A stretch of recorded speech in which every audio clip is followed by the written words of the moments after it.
Est-ce que c'est à cette époque-là aussi qu'ont jeté les bases de ciseaux? Non?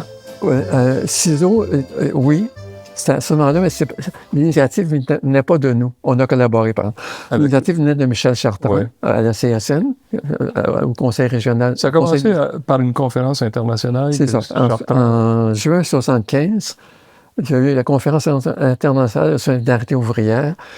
L'année et demie précédente, j'ai prêté quelqu'un de mon équipe parce que j'avais des ressources. J'avais du monde puis j'avais de l'argent qui nous venait de l'ACDI. Et j'ai fourni de l'argent pour faire venir des gens de l'extérieur. Et j'étais un des artisans de la ciseau qui a fêté ses 50 ans en juin dernier. Ben oui. Et ça a été une belle occasion de contact. J'étais pas encore dans le monde syndical, mais c'était le monde syndical. Ouais, là, tu te rapprochais, ça. Bien, je me suis rapproché vers la force des choses. Toujours pour faire sourire, je me suis rapproché de la CSN avant de devenir un permanent métallo à la FTQ. Oui, c'est ça. Mais on va y revenir à ça. Donc cette expérience-là avec cette conférence internationale que Chartrand a plus ou moins organisée, là, tu as collaboré assez étroitement avec eux pour mettre ça sur pied. Oui.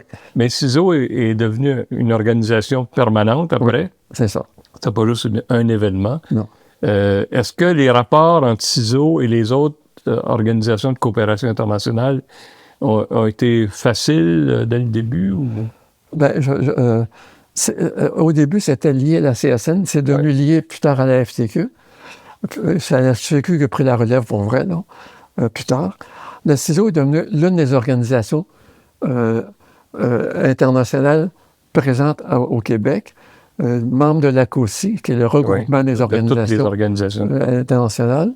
Des collaborations. Il y a eu des collaborations, mais la spécificité de CISO, plutôt, ça a été de travailler avec le milieu syndical, CEQ, CSQ, CSN, FTQ et d'autres. La FIC est là aussi et d'autres. Et c'est le milieu syndical qui faisait la jonction. Dans le cas des métallos, j'en reviendrai plus tard, mais on peut en parler tout de suite une seconde pour cet aspect-là. Les métallos ont mis sur pied ce qu'on appelle le fonds humanitaire qui ramasse des fonds sur une base d'une dizaine de dollars. À l'époque, c'est plus tard, en 80. Mais ça a donné des sous à la CISO. Ça a donné une banque d'argent pour payer des contacts avec des militants syndicaux des pays du tiers-monde, beaucoup d'Amérique latine, mais un peu d'Afrique aussi.